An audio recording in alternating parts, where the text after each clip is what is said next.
the police service is hiring older people now, right? Maybe it's their second career. Maybe they bring a lot of experience to the table and they already have families. And they're just saying, no, I'm not going to do this. I'm going to put my family first. And again, I'm all for it. Remember back in the day when if you went the entire year without going sick, your employer would actually recognize that and maybe they'd give you a pair of movie tickets or a little coupon to go somewhere. Listen, that's not such a big deal anymore. Dave, how you doing today, bud? What do you got to say about this? When I started on the fire department in 1981, that was the thing. The chief would give us prizes if we didn't phone in sick for a year. But pull that back, and what does that really mean? It means we were sick at work. It was considered a character flaw if you used any real amount of sick leave 40 years ago. And one of the things I'm noticing is that the generation that's in service now, they recognize that sick leave is theirs to use. It's in the collective agreement in most places.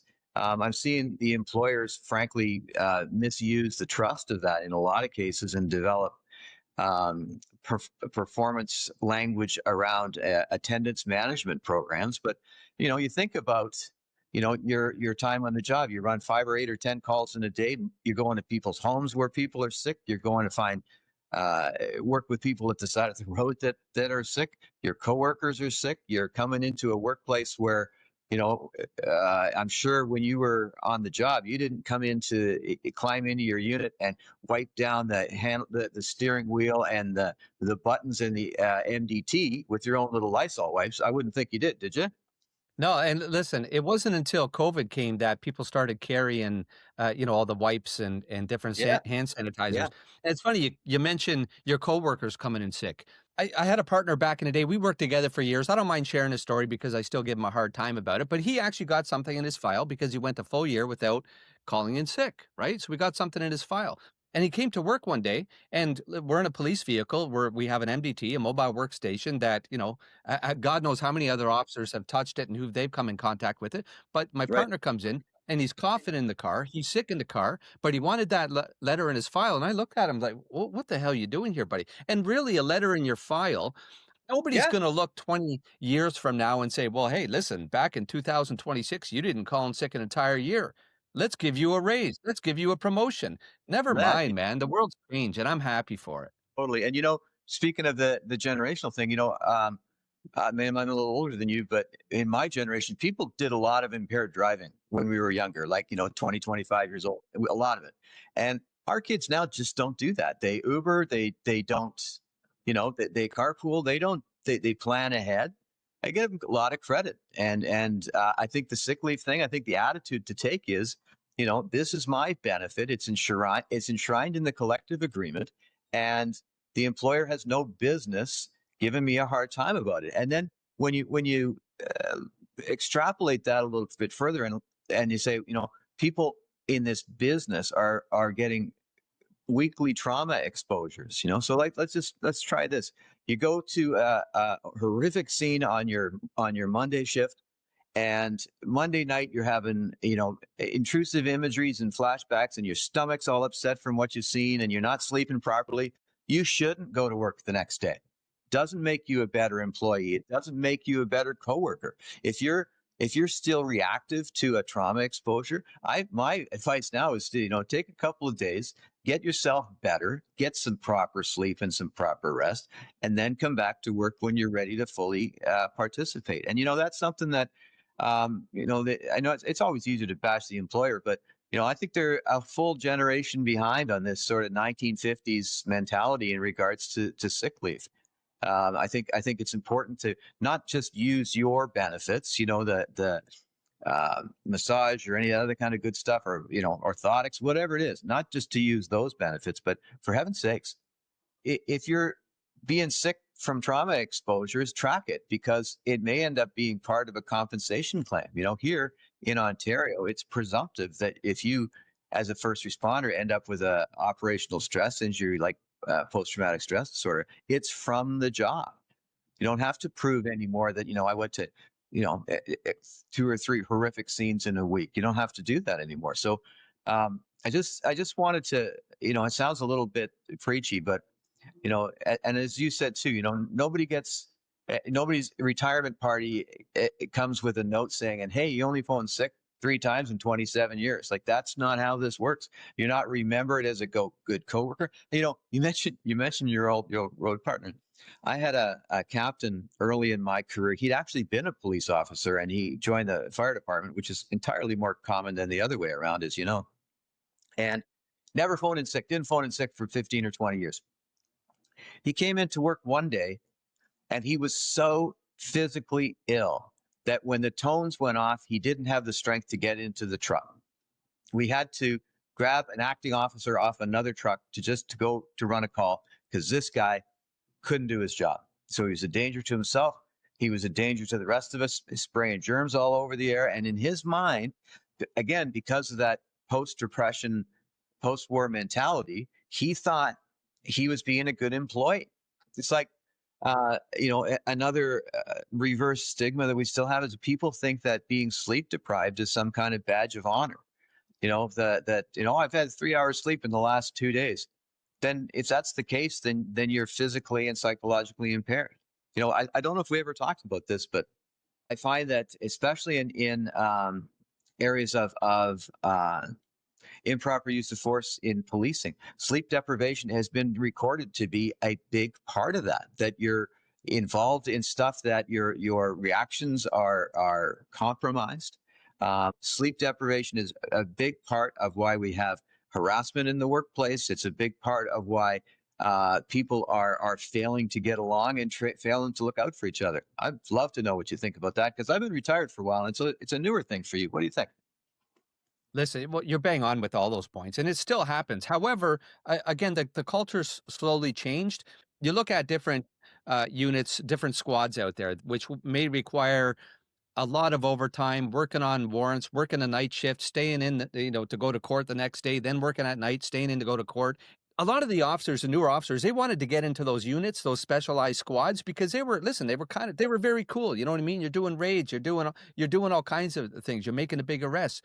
But of course, some of them were working 3 months every day for 3 months straight. They weren't seeing their families. They're ended up divorced. They're tired. They're miserable.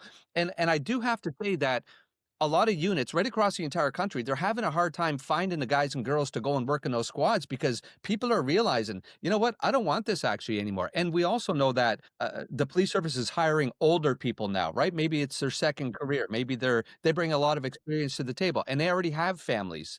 And they're just saying, no, I'm not going to do this. I'm going to put my family first. And again, I'm all for it. I mentioned in the past that I come from a police family.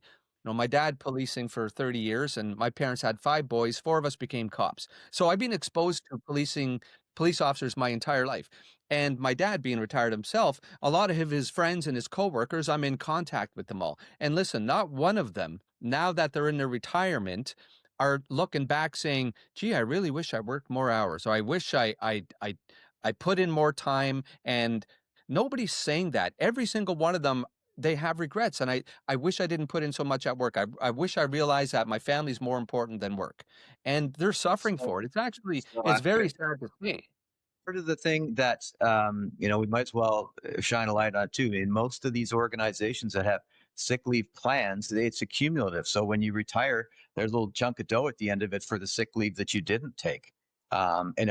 Most places it pays up to a certain amount. Most of us always really wanted to protect that little payout too. That was a nice little Right. nugget for us. It was our Right. way. It was like a life insurance policy that we never had to cash. But I remember a couple times in my career, I got in a nasty motor crash. I had to take 2 months off work. I got pleurisy one year and couldn't breathe for 3 or 4 weeks. Like it's great to have, and you got to have it when you really need to use it. But I think we do. And when I say we, I think it needs to start with the employer and this more experienced supervisory staff to reflect on the workplace reality of the changed experience where you can't. I guarantee you cannot go a day anymore in this business without being exposed to a sick person. And they're not, and sometimes they're at work, but you go to the hospital with a, pardon me, you go to the hospital with a patient. You think that place isn't full of sick people? You go to a nursing home with somebody having shortness of breath. You don't think that place is full of sick people? It's a constant, ready, steady exposure. And I know I'm banging away at this for a while, but the importance of sleeping properly, and I don't want to get all too preachy here, but There's so many simple things you can do to sleep better. The first and easiest is to sleep in the dark. Lots of us have something running at the other end of the room or a light under the bathroom door or something. I wear an eye mask every night and it really, really helps me. I plug my ears because my ears are still reactive at nighttime and it helps me sleep. So, I mean, we can do a whole unit on that if you want, but the resilience piece, it's a made up story if while you're working, you are not looking after yourself sleep wise and you're constantly being exposed to sick people and to trauma. You can go to the gym all you want. You can be on a vegan diet all you want. You can meditate all if you want. If you got incoming trauma and exposure to illness, it's going to chip away at your resilience. Can't help it. This is where I throw in a joke about firefighters. Listen, do firefighters really suffer from sleep deprivation, Dave? Anyways, and you're bang on there too. You brought up the point about getting your payout at the end of your career for all your sick hours that you didn't take. So really, they're encouraging you not to take the sick hours. And if you speak against this, right, it's easy Mhm. for you and I to say this. We've been there, Yeah. done that, and we got paid out. A lot of the current officers or firefighters, emergency services personnel, they'll be like, "Hey, screw you, man! I want that payout at the end. Don't put any ideas in anybody's minds." But there's going to be a lot of people also that say, no, good for you. We need to end that and encourage people to take their sick time. Listen, Dave, how do you want to end? Any last words of advice for folks before we end Well, this? I kind of thumped away at the get some sleep stuff. But for heaven's sakes, use all of your benefits and don't forget the value of the first benefit, which is paid sick leave. For heaven's sakes, use it. And when you retire, you're not going to care if you get X dollars or X dollars plus 50. It doesn't really matter. Please take your time, use your time, and be mindful of how exposed you're being to germs. Wash your hands for heaven's sakes. Don't just grab doorknobs all the time because they're awfully full of germs. And look after yourself in the big way, not just in the small ways. Because as we've talked before about how pensions work here in Canada, this is a 30-year hitch. You got to do this thing for 30 years to get the numbers that make sense that you can afford to live in retirement on your pension. So, in so many ways, nobody's looking out for you but you. So please, and would love to hear from our many viewers who want to subscribe and want to be part of what we're doing. I'd love to get some feedback from you on this because everybody's going to have a story about somebody who was a worker shouldn't have been, or a employer that gave somebody a hard time who was actually struggling and really needed some proper help. So let's continue the chat. Thanks, Dave. If you'd like more information, please visit redfridaytalks.help, redfridaytalks.help. Dave, have a fantastic day, brother. Thanks for the chat. Great to spend some time with you, man. Thanks.